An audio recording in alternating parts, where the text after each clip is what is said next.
FM, Rádio Brasil Central. Em Goiânia, 7 horas.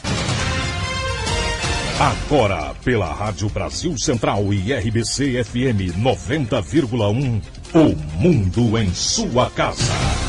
O jornal falado de maior tradição no Centro-Oeste brasileiro. O Mundo em sua casa. A informação em cima do fato. Um mundo de notícias no começo do dia.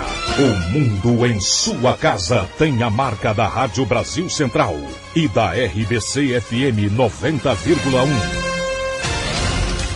Hoje é quarta-feira, dia 11 de janeiro de 2012. Bom dia, você ouvinte. Bom dia, Karine Pinheiro. Bom dia, Gil Bonfim. Bom dia, você que ouve o Mundo em sua casa. O Mundo em sua casa. Tempo e temperatura. A previsão do tempo para hoje em Goiânia é de céu encoberto com chuva. A temperatura máxima atinge os 26 graus. A umidade relativa do ar fica entre 95% e 75%. Neste momento, os termômetros marcam 20 graus em Goiânia. O Mundo em sua casa. Manchetes dos jornais brasileiros. O Globo, Brasil fecha fronteiras para conter invasão de haitianos. Folha de São Paulo, governo vai restringir a entrada de haitianos. O estado de São Paulo, o Congresso ignora escândalo e dá mais R$1 bilhão para ONGs. Correio Brasiliense, doações para filho complicam Bezerra. Valor econômico, empreiteiras emergentes entram no clube do bilhão. Estado de Minas, nas contas do Ministério da Integração Nacional, um pernambucano vale 110 mineiros. Jornal do Comércio, barbárie na Funase. 0 hora, seca já aumenta preço de frango, ovos e leite.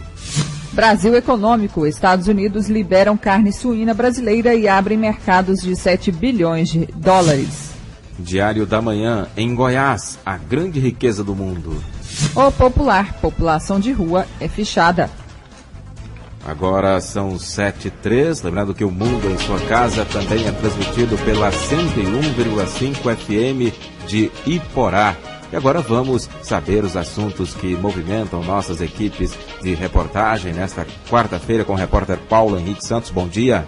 Bom dia, Gil. Bom dia, Karine. Bom dia a todos. Eu abro com uma notícia importante. Em Goiás, né, chove quase que ininterruptamente há 36 horas, né, e ao longo do mês de janeiro vem chovendo bastante.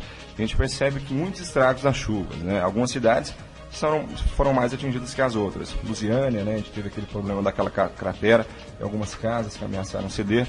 Também Porangatu, cidade de Goiás, né, que o nível do Rio Vermelho subiu bastante, colocando a cidade toda em alerta. Também em Tumbiara. Então, de olho, né, nesses problemas que vêm ocorrendo devido à chuva. O governador Marconi Perillo se reúne daqui a pouco, às 11 horas da manhã, com o ministro Fernando Bezerra, da Integração Nacional, tentando liberação, né, de recursos, de verbas federais, para aplicar nessas cidades que foram mais afetadas, né, com a questão das chuvas. No Brasil inteiro vive uma situação alarmante. E em Goiás também, algumas cidades já estão em estado de alerta. Então, o governador Marconi Perillo tem uma audiência com o ministro Fernando Bezerra daqui a pouco, às 11 horas da manhã, lá em Brasília, para discutir a vinda de verbas, né, para tentar contornar esses problemas. E em Lusiânia, por exemplo, quase 50 quilômetros de asfalto foram destruídos, né? Então, a liberação de verba para serem aplicados nessas áreas. Ô Paulo, e ainda nesta edição nós vamos saber como a Defesa Civil está monitorando essas cidades, conversando com o subcomandante da Defesa Civil do Corpo de Bombeiros, ainda nesta edição, daqui a pouquinho. Com certeza, a situação já está bem preocupante. Em Goiânia, chove muito, né, nesse momento e as ruas estão todas muito esburacadas, né, precisando mesmo de uma operação urgente tapa-buraco. E os usuários do IPASGO que optarem pela portabilidade bancária devem procurar o Instituto para repassar os dados do novo banco escolhido. Para efetuar a mudança, o servidor deve comparecer pessoalmente nos postos de atendimento do IPASGO, em qualquer unidade do VaptVupt e não na agência de atendimento na sede do Instituto, ali no setor Pedro Lodovico, conforme chegou a ser divulgado anteriormente. É necessário levar a cópia do RG, CPF, comprovante e endereço e o cabeçalho do extrato da conta em que deve ser debitada a mensalidade. Então, só relembrando os documentos, é necessário levar a cópia do RG, CPF, comprovante de endereço e o cabeçalho do extrato da conta em que deve ser debitada a mensalidade. Lembrando que é nas unidades do IPASGO do VaptVupt, não na agência de atendimento, atendendo o setor pelo do veículo. E a Prefeitura de Aparecida de Goiânia começa a demolir construções inacabadas que serviam como mocó. A diretoria de posturas da Secretaria de Regulação Urbana de Aparecida começou a catalogar as construções inacabadas ou prédios abandonados existentes na cidade para notificação dos proprietários e possível demolição. O secretário de Regulação Urbana, Afonso Boaventura, explica que para demolir uma propriedade particular é preciso que a Secretaria notifique a Defesa Civil para então a Defesa Civil fazer um relatório condenando a construção. Com esse relatório sai um alvará de demolição da Justiça autorizando a Prefeitura a fazer a derrubada da construção. Hoje já foram identificados 16 imóveis nessa situação. E esses imóveis acabam gerando um problema muito grande, né, para aquela população que mora ali perto, né, serve de abrigo para usuários de drogas, pessoas que roubam, né, e escondem esses produtos ali. Então é um trabalho que já vem sendo feito em outras cidades, que Aparecida faz bem, né, em copiar esse modelo. Com certeza, porque é um problema de segurança também, né, Paulo? É de segurança. E tem que esses proprietários irresponsáveis, né, que deixam esses imóveis sem nenhum tipo de proteção, sem muro e também com livre acesso de qualquer pessoa, eles têm que ser identificados ou dar uma providência, né, alugar esse imóvel, ou então aceitar a demolição, né, porque a população em volta sofre bastante com isso. Uma novidade também. Jovens de até 29 anos, no caso 29 anos, 11 meses e 29 dias, poderão receber a vacina da hepatite B a partir de agora. A vacina já está disponível na rotina em todos os postos de vacinação da rede pública.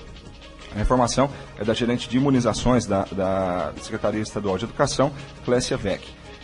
A vacina já existe nas 856 salas de vacinação do Estado para a população de 0 a 24 anos e no Centro de Referência para Imunobiológicos Especiais, para grupos especiais e vulneráveis. Lembrando que acho que até 2009 essa vacina era disponibilizada de graça até 19 anos, para jovens de até 19 anos. Ano passado passou para 24, agora pula para 29, né? Então, quem está dentro da faixa etária não pode perder essa oportunidade, porque a hepatite B é uma doença infecciosa, viral, universalmente prevalente, embora pegue em qualquer pessoa. E essa doença, né, de forma grave, ela pode trazer muitos problemas, né, até para transformar num tipo crônico da doença. A vacina em 3 doses e a eficácia chega a 95%. Então é isso. Esses são os nossos destaques de hoje. Obrigado, Paulo Henrique Santos, e você confere detalhes desses assuntos ao longo da programação e também amanhã aqui mesmo no Mundo em Sua Casa. Agora são 7h08. O Mundo em Sua Casa. A política em Goiás.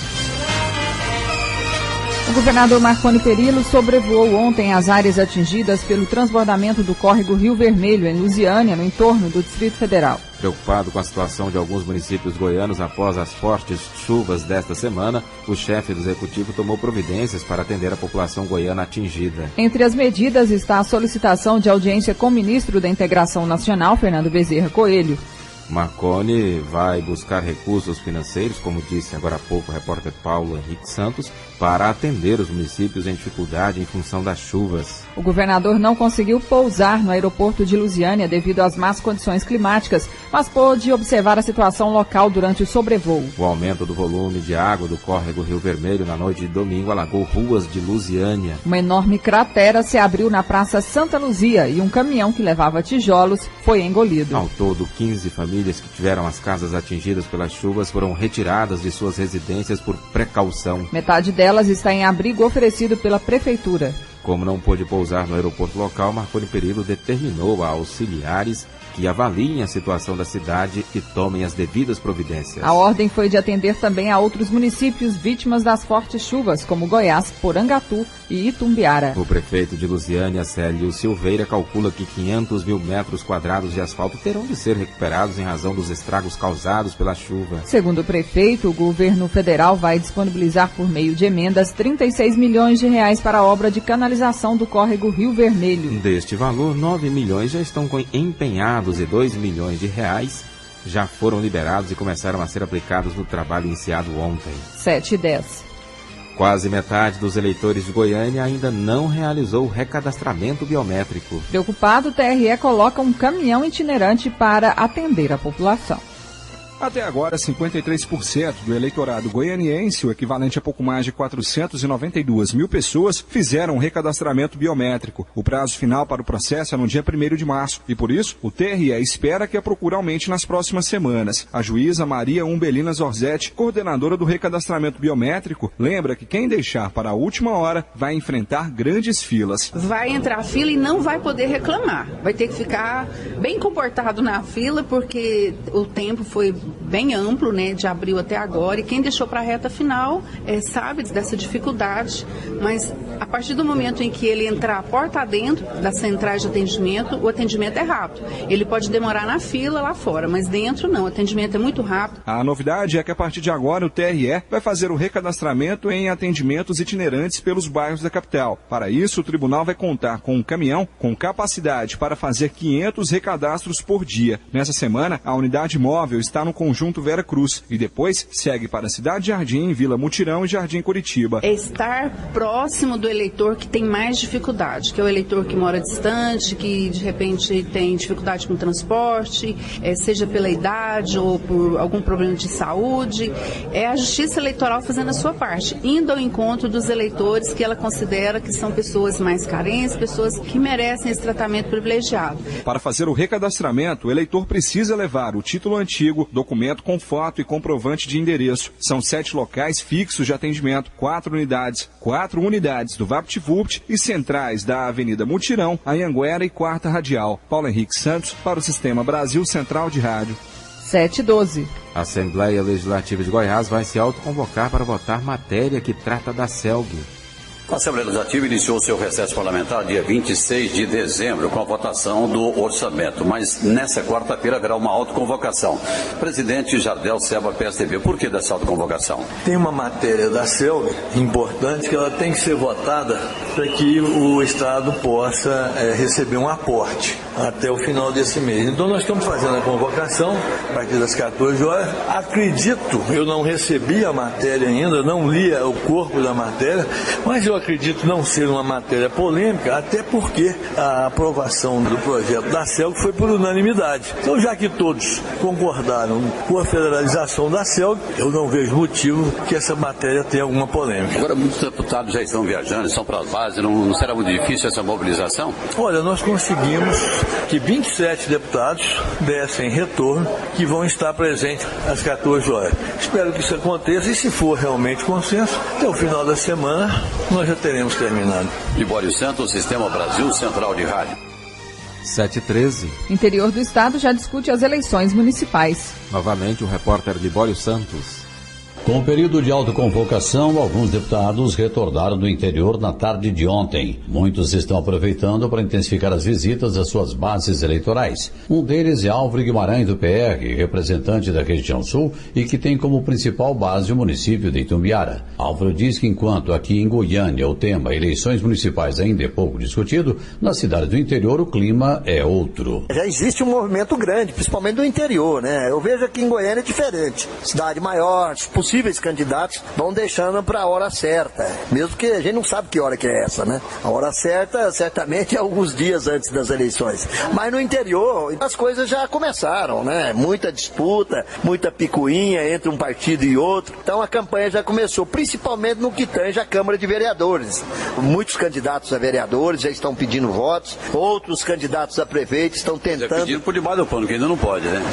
De ouvido em ouvido, sai pedindo. Não através dos meios de comunicação, mas tem muita gente movimentando, pedindo votos, organizando quadros políticos, né, chapas de candidaturas a vereadores e, é claro, tentando também lançar os melhores candidatos para disputar as prefeituras de cada município. E o que espera do partido do senhor em termos de desempenho para essas eleições do PR, levando-se em conta que no ano passado ele passou por uma séria turbulência? Não, mas nós ainda temos esperança de termos bons candidatos, bons quadros ainda em muitos municípios do estado de Goiás, principalmente onde eu represento, que é a região sul. Mas o partido está ainda firme, né, com muitos filiados, com muitos candidatos. Com certeza teremos aí vitórias de muitos prefeitos e muitos vereadores. Ainda não se sabe ao certo quantos deputados estaduais vão concorrer às prefeituras nas próximas eleições, mas até agora, pelo que se comenta de bastidores, pelo menos 15 dos 41 parlamentares têm essa pretensão.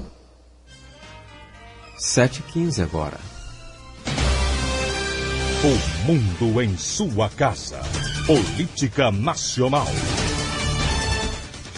Tribunais de Justiça federais e estaduais autorizaram 18 mil escutas telefônicas em outubro do ano passado. Os dados são de um levantamento feito pelo Conselho Nacional de Justiça e foram divulgados ontem. O número é menor que o registrado em setembro de 2011, quando foram liberadas mais de 20 mil escutas. Rio Grande do Sul, São Paulo e Rio de Janeiro são os estados com mais grampos. As escutas telefônicas autorizadas pelo Poder Judiciário faziam parte das investigações de 3.300 processos criminais que estavam em andamento. Ministro Fernando Bezerra presta depoimento ao Congresso amanhã. É o que informa o repórter Apolos Neto. Está marcado para esta quinta-feira o depoimento do ministro da Integração Nacional, Fernando Bezerra, à Comissão Representativa do Congresso, que se reúne em meio ao recesso parlamentar. Na audiência pública, Bezerra terá que explicar as denúncias de favorecimento ao seu estado natal, Pernambuco, na liberação de verbas públicas destinadas aos estados atingidos por catástrofes. Bezerra também é acusado de beneficiar o filho, Fernando Coelho, que é deputado federal. Além disso, o ministro também é suspeito de empregar parentes no ministério. Para o líder do PSDB no Senado, Álvaro Dias, as explicações dadas por Bezerra até o momento foram insuficientes. As explicações são insuficientes. Eu creio que há muita afronta à inteligência nacional. Há um descaso com a opinião pública.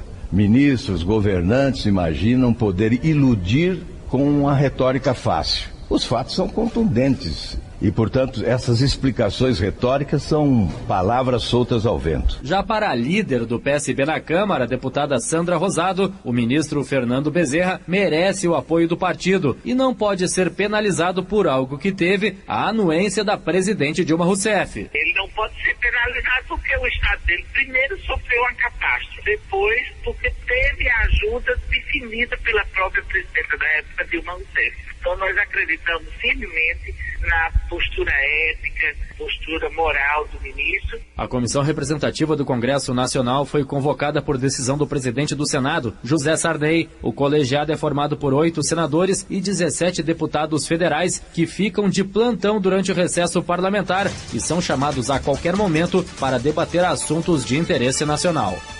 E o Ministério Público Federal em Pernambuco informou ontem que o ministro da Integração Nacional, Fernando Bezerra, responde a 4 ações de improbidade administrativa por supostas irregularidades praticadas entre 2001 e 2006. Nesse período, ele era prefeito da cidade pernambucana de Petrolina. De acordo com o Ministério Público, as irregularidades foram apontadas pela Controladoria Geral da União e pela Companhia de Desenvolvimento dos Vales do São Francisco e do Parnaíba, a Codevasp. Entre as suspeitas levantadas estão superfaturamento de obras, não execução de convênio firmado com a Codevasp e falta de licitação na compra de material hospitalar. Em nota, o Ministério da Integração afirmou que as acusações são infundadas. A pasta atribuiu o oferecimento das ações ao acirramento político em Pernambuco, devido à proximidade das eleições municipais. 7h18.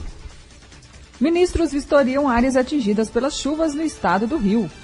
Os ministros dos Transportes, Paulo Sérgio Passos, e o da Integração Nacional, Fernando Bezerra, estiveram nesta terça-feira em Campo dos Goitacazes, no Rio de Janeiro, para verificar as demandas dos municípios prejudicados pelas chuvas. As autoridades sobrevoaram a região e trechos da BR-356, vistoriando a área do DIC na altura do quilômetro 118,7, próximo ao distrito de Três Vendas. Segundo Paulo Sérgio Passos, no site do Ministério dos Transportes, é possível saber qual a situação das estradas. Nós podemos dizer que nós temos um total de 37 trechos atingidos, envolvendo 16 rodovias federais em 5 estados da federação. Desse total de 37 casos, 5 se referem a trechos que ainda estão totalmente interrompidos, 18 correspondem a trechos onde o tráfego pode ser realizado de maneira parcial, estamos disponibilizando meia pista,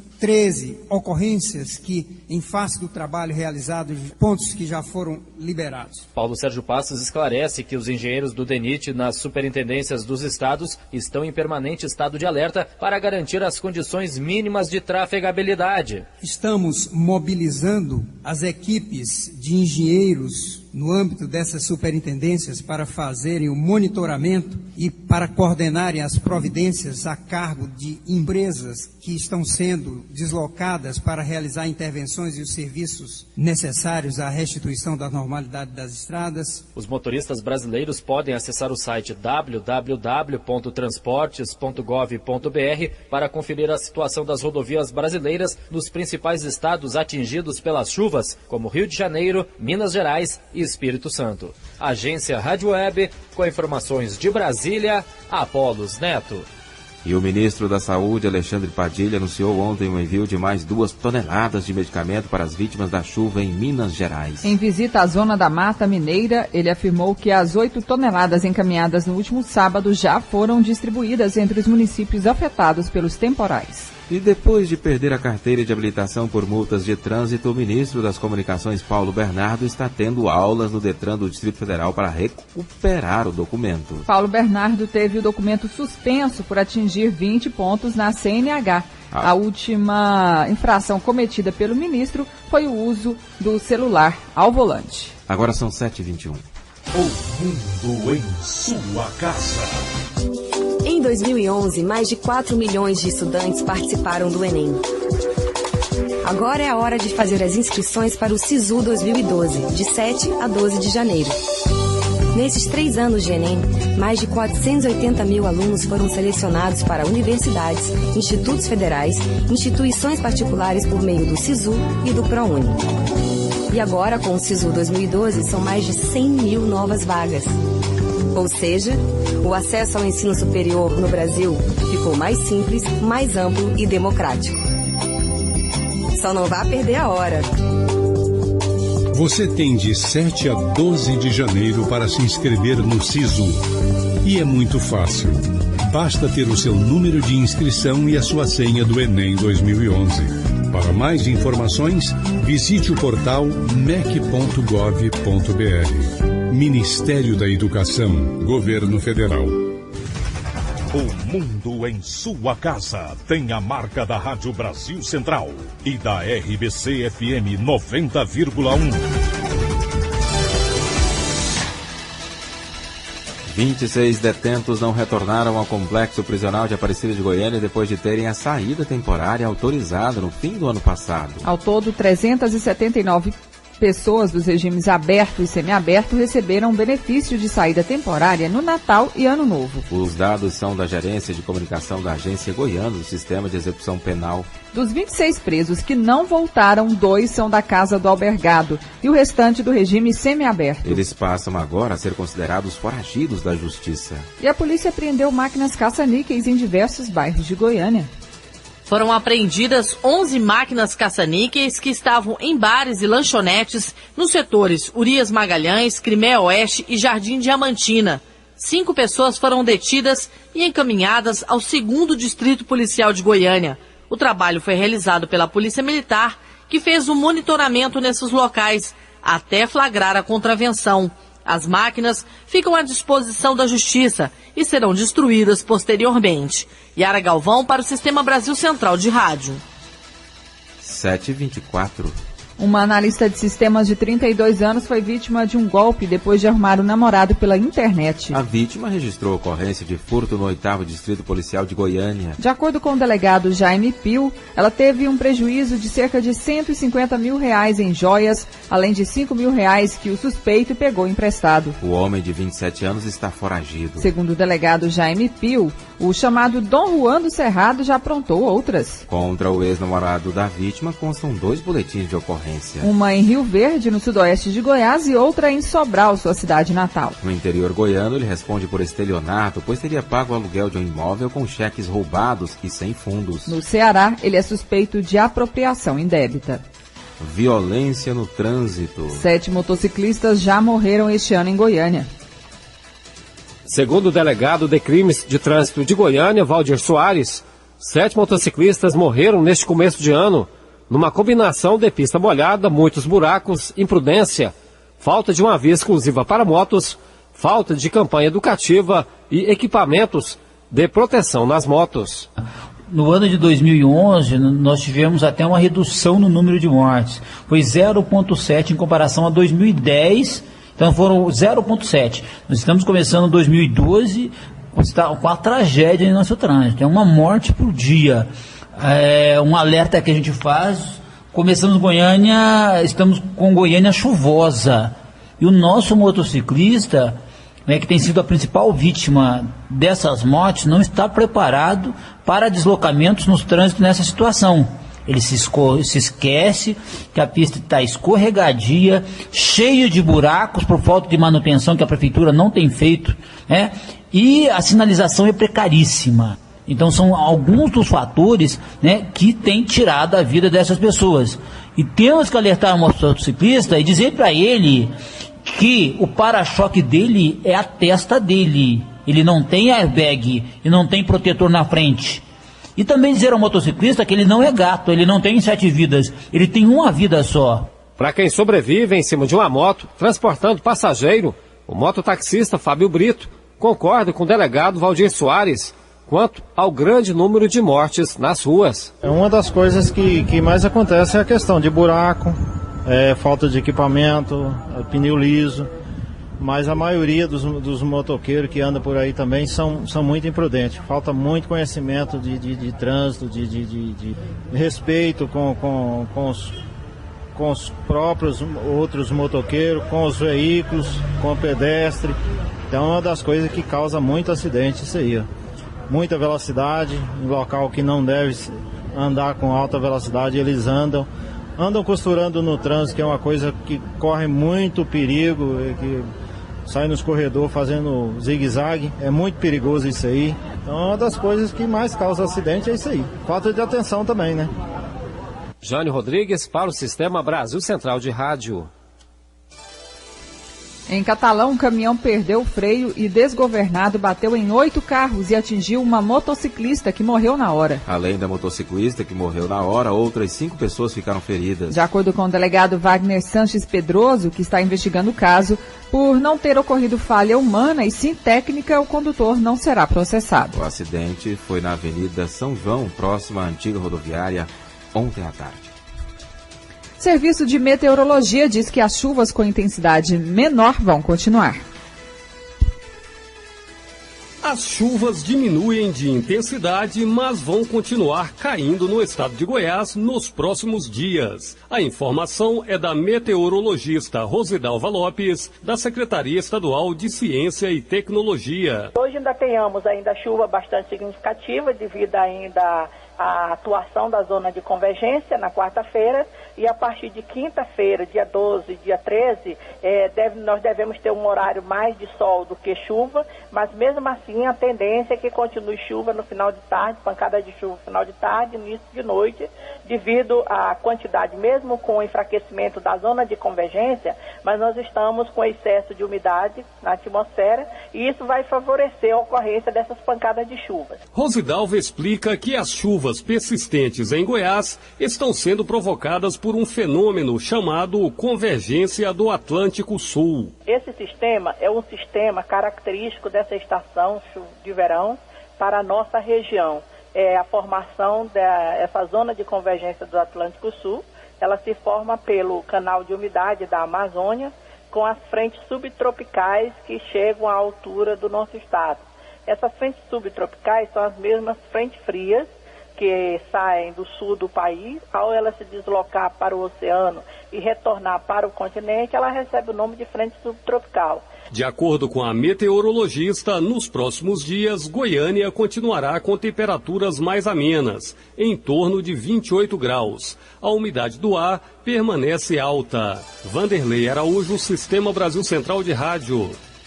E o governo federal anunciou a criação de uma força-tarefa para atuar nas regiões mais atingidas pelas chuvas que castigam o país. O objetivo do grupo é identificar as áreas sujeitas a deslizamentos e inundações. Em Goiás, as chuvas têm causado transtornos em várias cidades e danificado trechos de rodovias federais e estaduais, como as BR-060 e 153. As cidades com maior risco de danos por causa das chuvas são Lusiânia, Porangatu e Goiás, patrimônio histórico da humanidade. Vamos saber como está o monitoramento das áreas de alagamento no estado.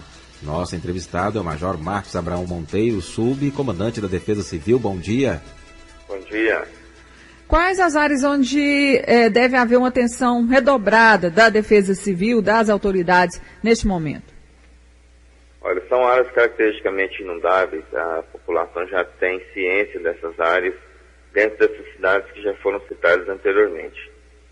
Agora, nós recomendamos que as pessoas tenham uma atenção redobrada com relação à intensidade das chuvas, que, como a Rosedalva disse, deve diminuir nos próximos dias, mas devido às características dos microclimas, nós acreditamos que parte dessas áreas pode ter uma intensidade de chuva maior do que as outras.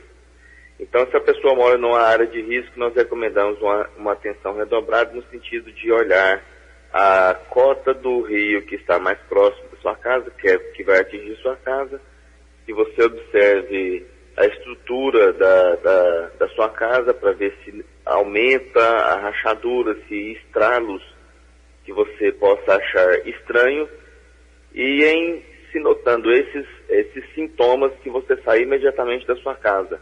Você, seus filhos, as pessoas que têm melhor idade, procure um lugar seguro.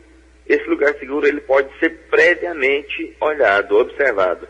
Pode ser uma associação de moradores, pode ser um quartel do Corpo de Bombeiros ou da Polícia Militar, pode ser um ginásio, pode ser uma igreja, um lugar com um ponto mais alto que não corra o risco de ter essas inundações ou então esses tipos de ocorrência. Subcomandante, se as chuvas continuarem no ritmo intenso, algum município desses mais afetados, como Lusiânia, Porangatu e a própria cidade de Goiás, que é patrimônio histórico da humanidade, pode decretar estado de emergência? Olha, qualquer cidade está sujeita à decretação de situação de emergência ou estado de calamidade pública. Depende da intensidade da chuva e depende do estrago que ela pode causar. Uma cidade pequena, por exemplo, pode decretar situação até de calamidade pública porque o recurso dela é tão curto que uma ponte pode causar um transtorno enorme para a população. Mas há esse De risco, Goiânia, com uma ponte só não faz a diferença, porque o recurso dela é enorme e a traficabilidade tem outras possibilidades. Mas há esse risco em Goiás? Depende muito do estudo, do impacto econômico e da capacidade de recuperação do município. Há risco em Goiás? Olha, risco existe em todas as cidades. A cidade de Goiás, nós chegamos de lá ontem e nós queremos dizer para a população que fique tranquila, que nós já tivemos uma reunião com as autoridades do IFAM, das ONGs e da Prefeitura. Nós chegamos num acordo comum que nós vamos limpar o leito do rio, nós vamos cuidar de partes que poderiam afetar de uma maneira mais contundente, de maneira mais aguda, a cidade com enchente. A parte humana está sendo feita. Agora a gente quer lembrar que a cidade de Goiás é uma cidade que ela enche o rio muito rápido e baixa o rio muito rápido. Às vezes a pessoa pensa que não vai na cidade de Goiás por conta da quantidade de chuvas e como o rio enche rápido, da mesma forma ele abaixa muito rápido e a pessoa acaba não correndo esse risco todo. Em relação a Goiânia, as áreas de risco na capital, me parece que haverá remoção de famílias da Vila Romana? O estudo continua, nós já fizemos o levantamento das áreas de risco de Goiânia. A parte mais crítica é a Vila Romana, e o que nós repassamos para o Ministério Público e para a Secretaria Municipal de Habitações é que pelo menos 11 famílias sejam removidas de maneira mais imediata. Essas 11 famílias, 5 são de maneira urgentíssima. Está sendo feito isso pela Prefeitura e as famílias serão retiradas o mais rapidamente possível. Há atenção também com cidades ribeirinhas como Aruanã, por exemplo, em função do Rio Araguaia? Aruanã, ela tem uma atenção especial, mas o Rio Araguaia, esse ano, felizmente, tem se comportado muito bem. Nós estamos monitorando o Rio Araguaia bem de perto, caracteristicamente com essas chuvas, em especial de fevereiro, março, ela costuma dar uma aumentada por conta do encharcamento do solo, da falta de absorção do solo pela água e por conta da intensidade da chuva. Mas até o momento o Rio Araguaia tem se comportado muito bem. Major Marcos Abraão Monteiro, subcomandante da Defesa Civil em Goiás, obrigada pela sua participação aqui no Mundo em Sua Casa. Bom dia. Muito obrigado. Um bom dia. Major, subcomandante da Defesa Civil, falando então sobre o trabalho realizado em Goiás para evitar então maiores danos à população devido à chuva intensa no estado. 7h35. Prefeitura anuncia a contratação de novos agentes para reforçar equipes de combate à dengue em Goiás. Com a chegada do vírus tipo 4 em Goiás, a Secretaria Municipal de Saúde deve ampliar as ações preventivas para evitar o avanço da doença. Durante atividades contra a dengue realizadas no Distrito Oeste, Parque Santa Rita, na manhã desta terça-feira, o secretário municipal de Saúde, Elias Rassi, anunciou a contratação de 311 agentes de combate a endemias e mais de 700 agentes comunitários de saúde, além de mudanças estruturais na vigilância em saúde. Amplia em 50% o quadro de pessoal dos agentes que trabalham no combate às endemias de uma maneira geral. Passamos a trabalhar de maneira integrada os agentes de combate a endemias e as equipes de saúde da família, o que também soma um outro esforço muito grande. Estamos ampliando os serviços de sentinela, serviços que ficam vigilantes de uma maneira mais intensa para que a gente possa identificar modificações no ciclo dessa doença ou no ciclo de infestação e adotarmos medidas mais precocemente. Segundo Elias Rassi, o período chuvoso dificulta ainda mais o trabalho de visitas em domicílio, mas é justamente nessa época que o mosquito se reproduz com mais facilidade. Por isso, o esforço deve ser em conjunto com a sociedade. Fizemos algumas transformações nas nossas campanhas de mídia, de uma maneira geral, migrando do campo da informação exclusiva para um campo de estímulo à adoção de atitudes, com o pressuposto que a sociedade já conhece essa doença, o seu ciclo, o seu funcionamento, as medidas necessárias. O edital foi publicado ontem e as inscrições vão de 23 de janeiro a 16 de fevereiro, com provas marcadas para o dia 25 de março. Mais informações no site www.goiania.gov.br. Márcia Alves para o Sistema Brasil Central de Rádio. 7h37. Prefeitura de Goiânia faz licitação para a construção do Parque Macambira-Anicuns. Serão investidos mais de 210 milhões de reais. O vencedor da licitação internacional do projeto Macambira-Anicuns será conhecido pelo menor preço proposto e pela sua capacidade técnica, por se tratar de uma execução de 210 milhões de reais, custeados pelo Banco Interamericano de Desenvolvimento BID, com contrapartida da Prefeitura de Goiânia. De acordo com o secretário de Compras e Licitação, Andrei Azeredo, até março o prefeito Paulo Garcia vai entregar a ordem de serviço, que começará pelo Parque Ambiental Macambira, no setor Faisalville, e pela Goiás Norte, no Urias Magalhães. O projeto passará por 130 bairros de Goiânia e prevê várias ações. Canalização, recuperação ambiental, monitoramento da qualidade da água, espaços de conveniência, praças, CIMEIs, escolas, unidades de saúde e o parque em si. As famílias que ocupam áreas públicas no trajeto Macambira-Anicuns receberão moradia. Esse é um trabalho que está sendo feito em paralelo pela Secretaria de Planejamento, pela Secretaria Extraordinária de Regularização Fundiária, pela própria unidade executora do projeto. O município já está trabalhando nisso, está sendo feito o levantamento de todas as áreas que são particulares, que precisam ser desapropriadas, bem como as públicas que estão invadidas. A previsão inicial é que se inicie no setor 1, bem como no setor 11, porque são as áreas que possuem um menor adensamento de áreas particulares, bem como de pessoas habitando. São as regiões onde tem maior área pública disponível e que aí sim o poder público poderia dar ordem e iniciar de imediato a execução dos trabalhos. O prazo de execução do projeto Macambira-Anicuns será de 2 anos. Jânio Rodrigues para o Sistema Brasil Central de Rádio. 7h39. E no setor Caravela, em Aparecida de Goiânia, 2 entregadores de um supermercado foram levados reféns durante um assalto na noite de ontem. Os assaltantes fugiram em uma caminhonete modelo F250, levando os funcionários e vários objetos furtados do estabelecimento. Segundo a PM, os reféns foram deixados perto da BR-153. Às 7h40, a seguir você confere as notícias do esporte.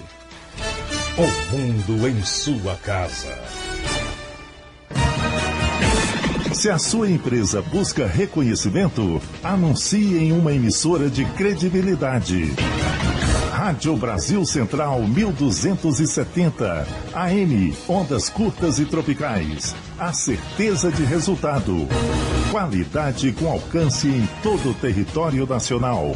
Ligue 3201-7686. Rádio Brasil Central. Comunicando com o mundo. O mundo em sua casa tem a marca da Rádio Brasil Central e da RBC FM 90,1.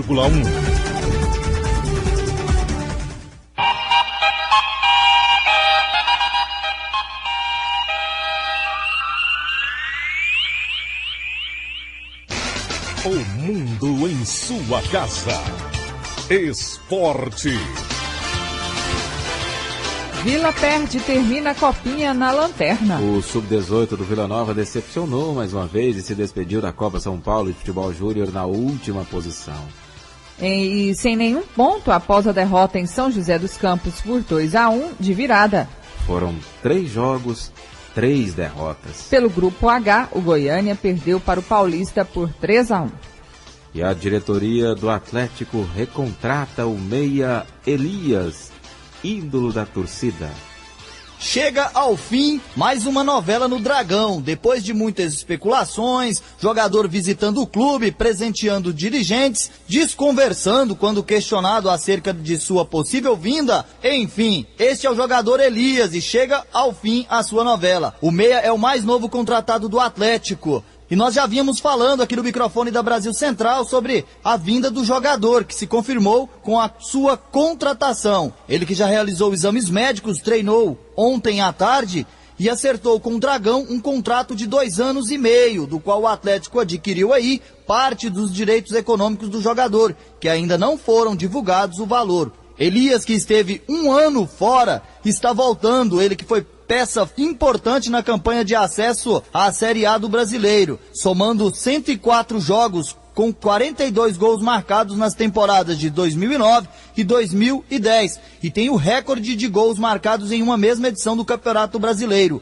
12 gols em 2010. Elias chega como 6º reforço rubro-negro para a temporada de 2012. Rondinelli Dantas para o Sistema Brasil Central de Rádio. 7h42. Torcedor esmeraldino poderá conhecer em amistoso no sábado o elenco do Goiás, que vai estrear no Goianão. O Goiás acertou ontem, no final da tarde, o seu primeiro jogo-treino, jogo amistoso na preparação para o Campeonato Goiano. O Goiás estreando no dia 22, jogando na Serrinha, contra a Aparecidense. E sábado, 4h30 da tarde, jogo-treino, jogo beneficente contra o Braslândia do Distrito Federal. O Goiás que pela primeira vez vai mostrar aí os seus novos contratados. É bem verdade que um jogo-treino, onde várias substituições serão permitidas.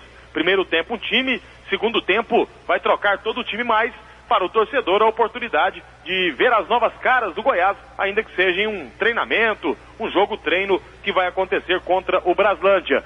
Os torcedores que quiserem acompanhar essa partida, sábado à tarde, 4h30 na Serrinha, terão que comparecer com 2 quilos de alimento não perecível, menos sal e fubá. Foi o que solicitou na divulgação da partida o Aledino Montes, diretor social do Goiás. E finalmente, o atacante Reis, 23 anos, 1,88 m, que por último jogou no Bahia, aliás, jogou muito pouco no Bahia. Esse jogador chega logo mais a Goiânia e será apresentado à tarde. O Goiás deve contratar pelo menos mais 2 jogadores até a estreia contra a Aparecidense, dia 22 na Serrinha. Vinícius Silva para o Sistema Brasil Central de Rádio. E o Vila Nova continua o ciclo de contratações. Hoje deve ser apresentado um novo reforço para o ataque. A diretoria do Vila Nova, através de Jair Rabelo, o responsável pelo futebol do clube, informou que hoje terá a apresentação de mais um jogador contratado. Trata-se de Anderson Patrick, 24 anos, atacante, passagens pelo Vasco da Gama, misto de Cuiabá. O jogador fará exames médicos hoje pela manhã e será apresentado na parte da tarde. Ainda esta semana, pelo menos mais 4 jogadores deverão ser anunciados. Mais 2 atacantes além de Anderson Patrick. O Wesley, que o Vila já tinha tentado desde o fim do ano passado, 21 anos, jogador que vem do Atlético Mineiro. E o Thiago Luiz, 22 anos, este vem do Santos. Além desses 2 jogadores, mais um zagueiro e um volante estão praticamente fechados com o Vila Nova. Devem resolver suas situações e ser apresentados ainda esta semana no Anésio Brasileiro Alvarenga. Além de todas essas contratações, Jair Rabelo informou que pelo menos mais um volante e um meia deverão ser contratados nos próximos dias. Paulo Massad para o Sistema Brasil Central de Rádio. 7h45. Estas foram as notícias do esporte. O mundo em sua casa. A informação em cima do fato. FGTS vai financiar a compra de material de construção para ampliação e reforma de imóveis residenciais. A nova linha de crédito com recursos do Fundo de Garantia por Tempo de Serviço foi aprovada ontem em Brasília. O limite de empréstimo para cada pessoa é de até R$20 mil. O prazo para pagamento é de até 120 meses, com juros de 12% ao ano. Procon divulga ranking das empresas com mais reclamações em dezembro. A divulgação é mais um serviço prestado pelo Procon e serve para que os consumidores saibam dos riscos ao contratar uma determinada empresa. São 50 instituições nessa lista. Entre os 10 primeiros, 6 bancos, como a Caixa Econômica Federal, Banco Bom Sucesso e Bradesco. A gerente de atendimento do Procon Goiás, Limari Ferreira, fala o que acontece com estes estabelecimentos a partir de agora. A penalidade que elas vão sofrer é de ter o desgaste de estar na mídia como mais reclamada. Isso é feito, essa avaliação em cima de reclamações já no Procon. Elas são penalizadas com a multa, né, com a sanção. Mas assim, por estar no ranking, não. Em relação a 6 bancos entre os 10 primeiros, Limari tem a explicação. São os consignados. Os bancos, a maioria dos bancos que aparecem no ranking é referente a consignado, com exceção da Caixa Econômica agora, né? Que é uma surpresa por estar em primeiro... Surpresa não.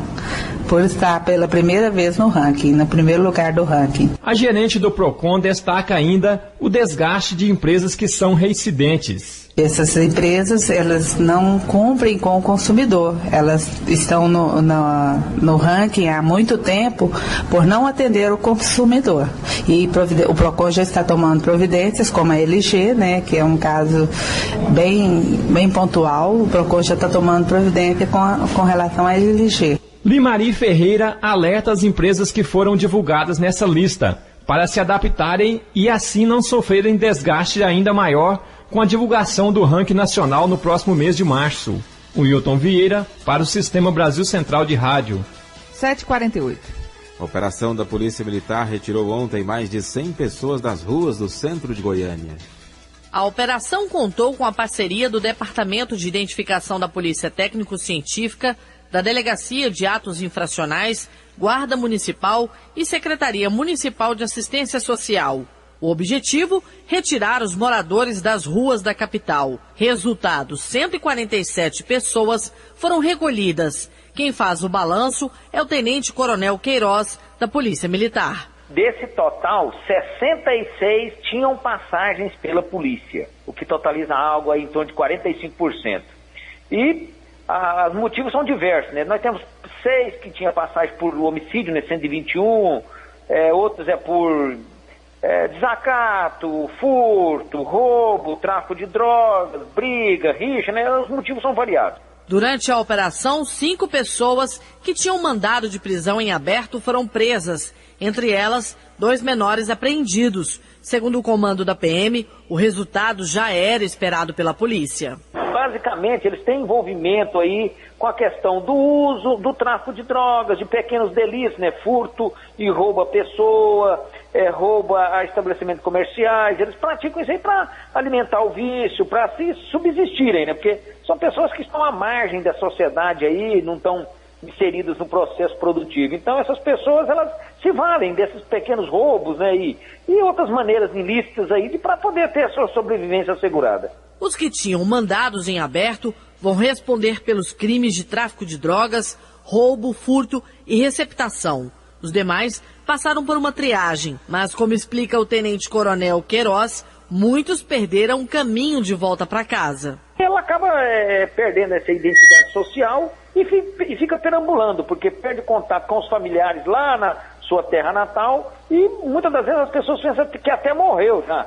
Ficar na rua não é crime, por isso, entre os que foram recolhidos durante a operação, alguns preferiram retornar para a rotina de ficar nas ruas de Goiânia. Yara Galvão para o Sistema Brasil Central de Rádio. E depois da retirada dos moradores de rua, surge agora a questão do que fazer para que essas pessoas não voltem para a mesma situação de antes. Vamos conversar com a secretária municipal de Assistência Social da Prefeitura de Goiânia, Célia Valadão. Bom dia. Bom dia, Karine. Bom dia, Gia. Bom dia a todos os ouvintes. Bom dia, secretária. Qual destinação a secretaria pretende dar a essas pessoas? Olha, cada pessoa, né, cada caso é avaliado de acordo com a situação, né, de cada um. A assistência social faz um trabalho de triagem, reconhecendo se uma pessoa ou outra tem o vínculo familiar ou não. Hoje nós estamos enfrentando uma dificuldade muito grande. Goiânia está passando por um processo, assim, principalmente agora de final de ano, muitas pessoas que vêm de outras regiões, outros estados, outros municípios, em busca de uma oportunidade de emprego, até de uma casa própria. Então, esse trabalho das SEMAS, ele visa justamente reconhecer a situação de cada uma. É claro que todo o trabalho que nós fazemos é de acordo com a aceitação, né, dessas pessoas, para que a gente possa justamente oferecer uma oportunidade para cada uma delas. A essas que desejam retornar para suas casas, seus municípios, nós também vamos atrás de uma estrutura para levá-los de volta. As pessoas de Goiânia que têm um vínculo familiar, nós buscamos restabelecer esse vínculo de cada uma delas. E também aquelas que estão hoje nas ruas por falta de opção, por não ter um lar, por não ter família, enfim, não ter uma oportunidade. Então, cada caso requer uma atenção especial e é o que nós estamos fazendo, juntamente com as nossas equipes, os educadores sociais, psicólogos, assistentes sociais, enfim, para que a gente possa fazer em um espaço curto aí e oferecer a cada uma delas uma oportunidade. Secretária, essas pessoas que foram retiradas das ruas ontem, onde elas estão hoje? Elas voltaram para as ruas? Não, eu estive agora às 6 horas da manhã na casa de acolhida, elas estão na casa de acolhida, foram 6 adultos para a casa de acolhida e 5 jovens e adolescentes para o complexo 24 horas. Eles estão lá e a partir do momento, a partir agora do café da manhã, nós teremos um acompanhamento rigoroso, assim, minucioso mesmo com cada uma delas e identificar a real situação de cada uma. E o restante foi para onde? O restante que nós acolhemos, nós acolhemos ontem 11 pessoas. Não, as que a prefeitura não acolheu. Aceitou a acolhida, a acolhida da assistência social, ela é espontânea. E nós só podemos justamente acolher uma pessoa caso haja, né, a manifestação dessa pessoa. Então as demais pessoas, elas supostamente então voltaram para as ruas? Acredito que sim, porque a partir do momento que foram liberadas, né, cada um deve naturalmente ali ter tomado, né, esse destino, sim. Agora, as que aceitaram o nosso acolhimento estão nesse momento abrigadas na casa de acolhida e no complexo 24 horas. Secretária, por que é tão grande o número de pessoas que acabam voltando para a situação de rua? Olha, infelizmente, nós temos um inimigo implacável hoje, que é a droga. É uma situação que nós estamos enfrentando e temos que intensificar a ação nesse sentido. Existem também pessoas que, por um motivo ou outro, também preferem ficar nas ruas. Então, cada caso requer uma atenção especial. Então, principalmente agora, nesse período chuvoso, as nossas equipes intensificam o trabalho para que a gente não deixe essas pessoas nas ruas. É claro que nós não conseguimos convencê-las né, como um todo, e entender que uma acolhida provisória, né, é aquilo que nós gostaríamos de fazer para que cada uma tenha, né, o seu destino. Agora, a partir do momento que a assistência social, a Prefeitura de Goiânia tem essa preocupação, é justamente buscar uma condição, uma vida que a gente possa oferecer para essa pessoa, caso tenha um vínculo familiar, restabelecer esse vínculo. Aquela que não tem realmente sem condição nenhuma, encontrarmos um abrigo para que ela possa vir a morar nesse abrigo. Então, todo esse trabalho é feito com muito cuidado. Célia Valadão, secretária municipal de Assistência Social, muito obrigado pela entrevista aqui ao Mundo em Sua Casa. Tenha um bom dia. Muito obrigada a vocês também pelo espaço. Um bom dia a todos os ouvintes e nós estamos sempre à disposição. Célia Valadão, secretária municipal de Assistência Social, falando então sobre a destinação dessas pessoas que foram retiradas ontem das ruas. Apenas 11 foram acolhidas pela Prefeitura de Goiânia. 7h55. Exportações goianas no ano passado superaram os 5 bilhões de dólares. Um dos maiores compradores dos produtos goianos foram os chineses.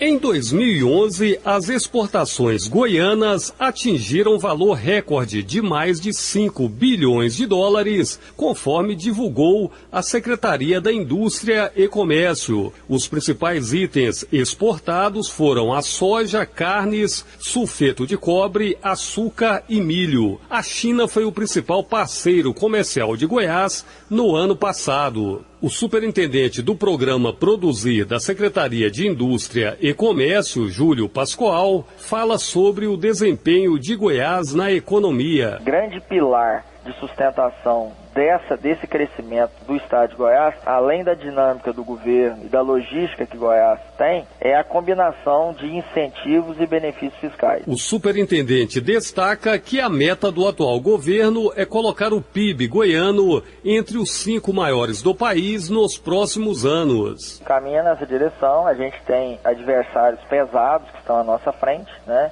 Que no caso do Distrito Federal e o Paraná, que tem situações em termos de subsídios, principalmente o DF, muito subsídio federal, isso implica em trabalhar menos com o ICMS. O estado do Paraná é um estado, em termos de potencial agropecuário e também industrial, com muita força, mas nós, dentro desse mix que eu falei para você, dessa combinação de incentivos e benefícios, mais a logística, que a gente está dotando o Estado, tanto em termos férreos como hidroviários e também a malha rodoviária sendo recuperada, né?